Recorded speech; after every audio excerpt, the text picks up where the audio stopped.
Good afternoon, my friends. It is a real pleasure to be here with you this afternoon and to be on the verge of ushering in a new future for the children and families who call our city home together. Yesterday, my Chancellor and I, as well as other members of my team, traveled up to Albany for Governor Hochul's State of the State address, and I hope that many families tuned in as well. The governor laid out a remarkable vision for universal childcare in our city that will change the lives of thousands of children and of thousands of parents. I could paraphrase her words, but I would rather quote them in full. As she said, the state will fully fund the first 2 years of the Universal childcare program while also helping New York City realize the full promise of Universal 3K. This will be a transformative achievement for our city, but it did not arrive by accident. It is the result of sustained ambition by countless New Yorkers who dared to envision a future that every single New Yorker could afford. And it is the result of a movement that worked together and organized together to build enough political momentum to remake our city. But all of that work and all of these hard-fought victories are only worthwhile if New Yorkers are actually informed of the programs and resources available to them. And while 2Care is not available across our city yet, 3K and pre-K are. So we are here today to encourage New Yorkers to enroll their young children in 3K and pre-K because the window to do so begins today. New Yorkers have until February 27th, or a little bit more than 6 weeks from now, to sign up. The benefits of having a young child in 3K or pre-K are vast and far-reaching. A good early childhood education lays the foundation for better outcomes later in life. Signing your child up over the next few weeks could have enormous positive ripple effects decades down the line. And for many parents eager to return to the workforce, this could be what makes all the difference. I know that there are many New Yorkers who are unaware these opportunities exist, and frankly, that is no accident. The past administration sought to not only cut funding for the program, but also to cut outreach and advertising about early childhood education as well. The consequences were stark. Thousands of empty seats, especially in the parts of the city with higher numbers of immigrant and low-income families who stood to benefit the most. We will write a new story from our City Hall, one where we improve existing programs, invest in our families, and use our platform to spread the word to as many New Yorkers as we can. We will use every single tool at our disposal, not simply press conferences such as these, but ads in the back of taxis, Link NYC, as well as asking New Yorkers themselves to participate in this effort. If you know someone who has a child that would be eligible, please encourage them to sign up. This could be the difference between their family having to spend more than $20,000 for a single year of childcare or being able to send their child into a universal program like this. Any family can do so by going to myschools.nyc, calling 718-935-2009, or going to one of the city's 13 family welcome centers across the 5 boroughs. This is how we make government work for each and every one of our children. It's how we make the city that we love into a city that every single New Yorker can afford. Thank you, and I will now pass it over to my school's chancellor. Thank you, Mayor Mamdani, for your continued support. Thank you all for being here today. Thank you as well to the Cypress Hills Child Care Center for hosting us. As I got ready this morning, I couldn't help but think about the parents across our city rushing to work, coordinating pickups and drop-offs, too often forced to make impossible choices between career opportunities and care for their little ones. Today, we're saying, we see you, we hear you, we are taking action. Recently, Mayor Mamdani and Governor Hochul made a historic commitment to investing in universal childcare. And as a parent of a toddler myself and a lifelong educator, I want to recognize the impact of this commitment. This is about equity, opportunity, and about setting our young learners on paths to success while also addressing real needs of families. Because when we prioritize our youngest, New York's cutest, we're investing in parents and guardians who can pursue their careers and pursue neighborhoods as they grow stronger and more equitable, more affordable, and we want a more hopeful New York. I'm thrilled to share that applications to 3K and pre-K for next year are now open and will remain open through February 27th. To our families with young children, I encourage you to apply. I am grateful to Mayor Mamdani and Governor Hochul for their partnership, and I appreciate the families, educators, and advocates who've pushed us to think bigger and do better. So, I'll leave you with this. If you have a child born in 2022 or 2023, apply to our 3K and pre-K programs today. If you're an educator, know that we see you and we value you. And if you believe that every child deserves a fair shot, you're in really good company. Let's get to work. Thank you very much.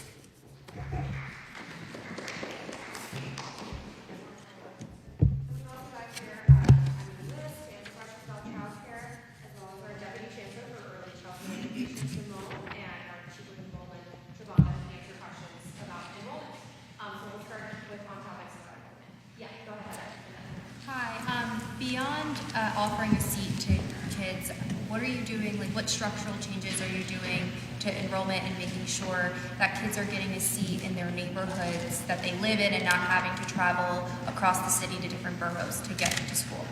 This is a key part of what will be the focus of our work, and also why we are so proud of the commitment that we secured from the state. Of the $1.21 billion that were committed, more than $100 million was committed specifically to fixing 3K, to ensuring that not only could we offer every child a seat that wanted one, but also that we could make it easier to actually take the city up on that offer. Yes, where do things stand in terms of capacity? Do you anticipate having enough seats for all of the children that apply for 3K or 3K slot? And if not, how does that selection process work? We are fully confident in both of those things. And what I really appreciate in everyone that we have up here from our team is that we are not going to rest on our laurels to simply wait for applications to come in. We are going to go out to New York City and to New Yorkers to make the case that this is a program for them, and we need to make it as easy as possible for them to actually hear about this program. For your vision, Mr. Mayor. How are you? How are you, sir? We spoke to parents, and they are a little bit afraid and documented to actually matriculate or register their children in the new universal pre-K or any programs because of the environment that they're living with ICE. So it's kind of like a compound question. That's one. And two, with the new threats from President Trump reiterating that he's going to remove all the funds to sanctuary cities, how will this affect your plans for any universal program, especially with childcare that is still in the works? Would that be an impact in any of the programs? I think in a moment such as this that only heightens the importance of city and state collaboration to be funding these kinds of programs. And we are fully confident of our ability to deliver on these programs. And also, we will take every opportunity to remind New Yorkers across the city of the sanctuary city policies that we have in place here in New York City. Those are policies that ensure that ICE agents are not allowed to enter into a school property or a New York City property or even a property owned by a New York City contractor that is doing business with the city unless they can provide a judicial warrant signed by a judge. And I know that there are many families, especially undocumented families across the city and immigrant families at large, who have been unsure as to what their rights are in a moment such as this. We are going to do the work, just as we're reminding New Yorkers they have until February 27th to sign up for this program. We're also going to remind them of the rights that they have as New Yorkers. And New York can pay for that, for their services, because that's what's coming from Washington, that taxpayers are paying for them, for these services, because they're undocumented. We will continue to advance this vision for childcare, and I also take heart from what the governor said in regards to the earlier threat around childcare funding from the federal administration, of her confidence of being able to win that case in court. Hi, Mayor. On the threats to cut funding, it's been reported, I believe, by Axios, to give credit where credit is due, that you have been texting with President Trump. I'm wondering if you can confirm that. And then more broadly, this is that moment where New Yorkers are looking at you and saying, Mr. Mayor, what can you do relative to the relationship with President Trump to alleviate some of these concerns? So what can you do, sir? I will continue to make the case for New York City. And I think that's been at the heart of every conversation that I've had with the president, whether it's in the Oval Office or through the handful of texts and calls that we've exchanged. It's always about making the case for this city. And when it comes to the threat to restrict federal funding to New York City, I want to be very clear that our values and our laws are not bargaining chips. We will stand up for them, and we will stand up for them even in the face of these kinds of threats. And I know you said last night, just to update, you hadn't touched base with him on this. Have you, in the interim, as of this morning, touched base with him? I reached out to President Trump. We haven't yet connected. Thank you. Two questions. The first one, are you guaranteeing every parent a policy to take a seat in their neighborhood? We are guaranteeing every single parent a seat when they apply for this, and we are doing the work to make sure that those seats will be far closer than they have been in the past. And the second question, your executive order on small businesses. Many new mayors come in, and this is an initiative to sort of ease the way for small businesses. I'm wondering what's different about the executive order you signed versus even Mayor Adams had a plan for small businesses. The plight of small businesses is not new. Neither has the recognition of that plight. What has been missing, however, is the action on that issue.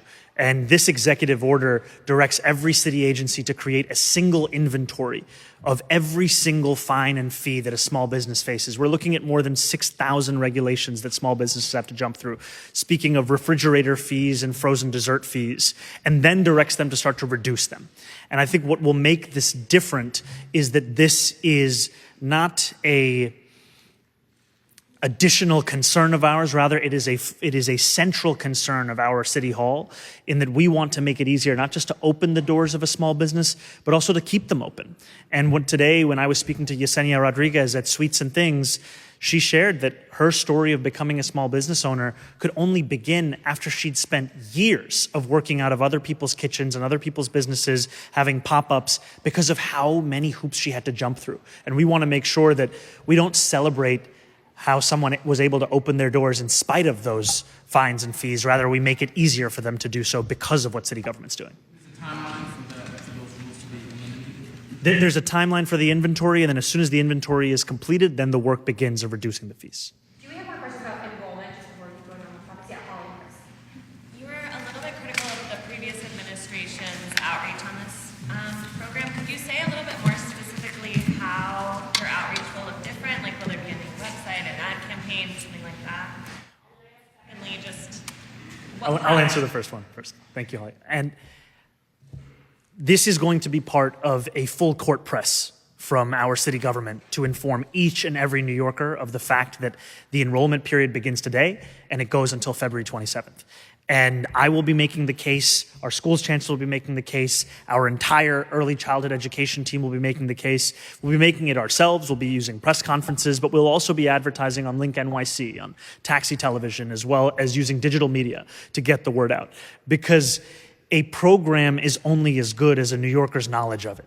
And we do not want to pat ourselves on the back for something that is being done while most New Yorkers are unaware of it. We want to ensure that this program connects specifically with the New Yorkers who are anxious about their ability to afford more than $20,000 in a year's worth of costs. And actually, before the Chancellor and I met with New York's Cutest, we met with a navigator who was helping a parent and her young child enroll into 3K. And she was picking the various different schools that she liked that were close to both her home as well as potentially close to her job. And we want to let New Yorkers know that you can find out of these possibilities, whether you're going to the website, whether you're calling the number, or whether you're going to a welcome center in person, of which there are more than 10.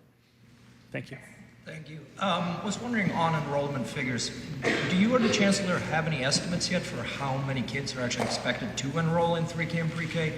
And on enrollment as it relates to 2Care, the governor yesterday said that 2Care, once fully implemented, should serve about 30,000 kids. That's pretty markedly lower than the 55,000 that New Yorkers United for Healthcare has said is needed. your office agreed with this 30K figure. I'm wondering, where's that 30K figure coming from, and do you indeed think this 55K number is exaggerated? What we are going to do is do all of the outreach within our power to make the case to New Yorkers, and then see in the hopes of having the largest possible number of New Yorkers enrolling in these very programs. And can you say the first question again? If you have estimates for how many people, how many kids are Yeah, going to be in I think a lot of these estimates, frankly, are based on the absence of any kind of sustained outreach from City Hall in prior years. And we are making that outreach a focal point of our city government's focus for the next 6 weeks. And frankly, this is not just going to be tasked with those who are here next to me. This is going to be a responsibility for all of us, because every day we meet New Yorkers, and that's another day where we can say, February 27th, you have until then to enroll your child. Where did you get the 30,000 figure from? Where's that estimate from? What did you base it on? So as the mayor said, we are basing our best estimates now on the data that we have, and we're going to continue gathering new data from families. We looked at past enrollment patterns in the city's early childhood programs, as well as estimates from other places around the country and world that have more accessible childcare programs for young children. But we recognize that the estimate that the governor put out, the estimates from advocates, they are all just estimates until we actually talk to families and ask them what they want and need, which is what we are planning to do next. And then we will scale the program to meet the need as we see it. And Mr. Mayor, really quickly, how often do you text with Donald Trump? Are you guys texting like every day? We've exchanged a handful of text messages. I was just going to follow up on that in the following sense. How much of your communication with the president is sort of an aftermath of your pretty positive meeting with him at the White House? Did he give you sort of some communication protocols? Text me if you need me, call me if you need me. Are you sort of figuring it out on your own? Because a lot of New Yorkers are hearing about this and wondering, how is it that our mayor is standing up for us to the president? The importance of standing up is to do so consistently, whether in public or in private. And that's what I will continue to do as the mayor of this city. And whenever I reach out to the president or the president reaches out to me, I always make the case for our city. And this is in line with what I've said over the course of the campaign as I ran to become the mayor, is that wherever there was a possibility to advance an agenda that would benefit New Yorkers, I would take that opportunity to speak directly to the president. And wherever there's disagreement, I will also be frank and honest about that disagreement. You said that the president reached out to you. Has he reached out to you? Has he texted you? In general? You said that the president reached out. Like whenever he reaches out to you. There are times when the president reaches out. There are times when I reach out to the president. I always ensure that whatever that occasion is, we use it as an opportunity to put forward the needs of New Yorkers. And on federal funding, if there is if the president does pull federal funding from New York City and New York State, obviously you guys are facing a massive budget deficit. What are your conversations like? Who are you having these conversations with? Are you guys looking at legal options? Are you guys preparing ahead of time? We are preparing for every single eventuality. And what that requires is a whole of government approach. And it also requires ensuring that you have a law department that is prepared for something like that. And that is a large part of why we selected Steve Banks as our nominee for Corporations Counsel, as someone who is incredibly skilled, fluent, and capable of taking on any potential hypothetical in this moment. So, Mayor, I wanted to ask you, today's announcement is a little bit about your affordability agenda.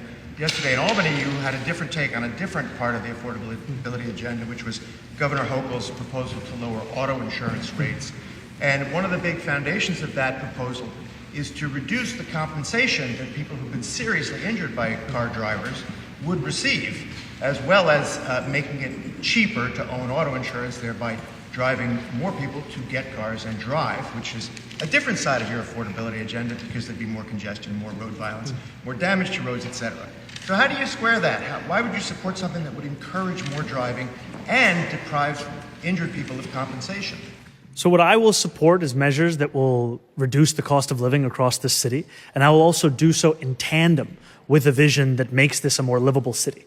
And what we've found time and time again is that we have to make public transit the most convenient, the most affordable, the most rational option that New Yorkers can take. And that is, in many ways, a central part of what I've tasked my DOT in doing in trying to make our streets the envy of the world. Yeah, but follow up on that, though, because if you make driving less expensive, then that changes the equation for many people who would choose transit.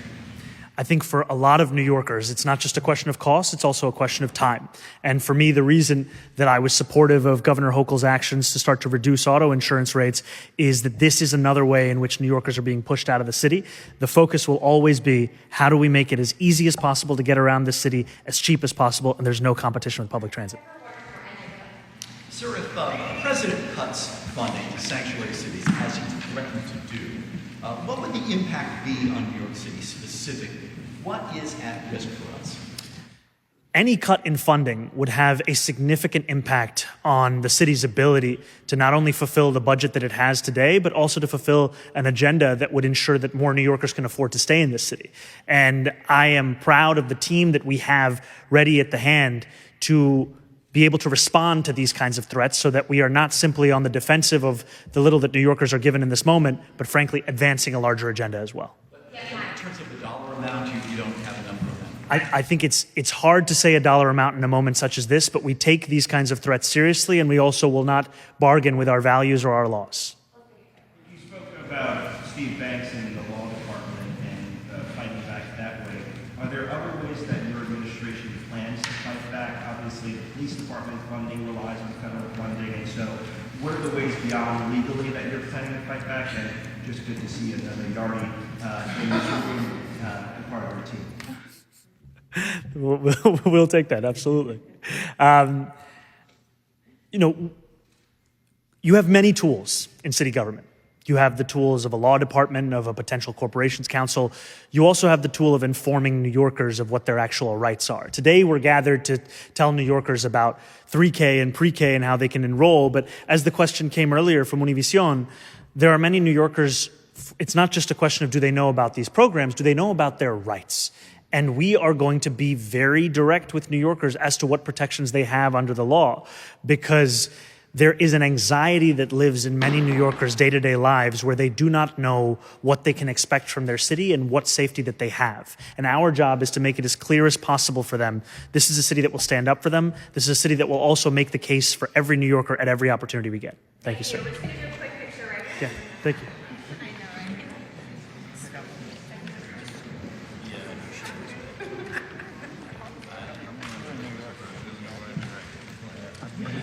Are you going to shoot a hoop too, Mr. Mayor? I'm crashing. You did say I was crashing. I was going to answer about that because...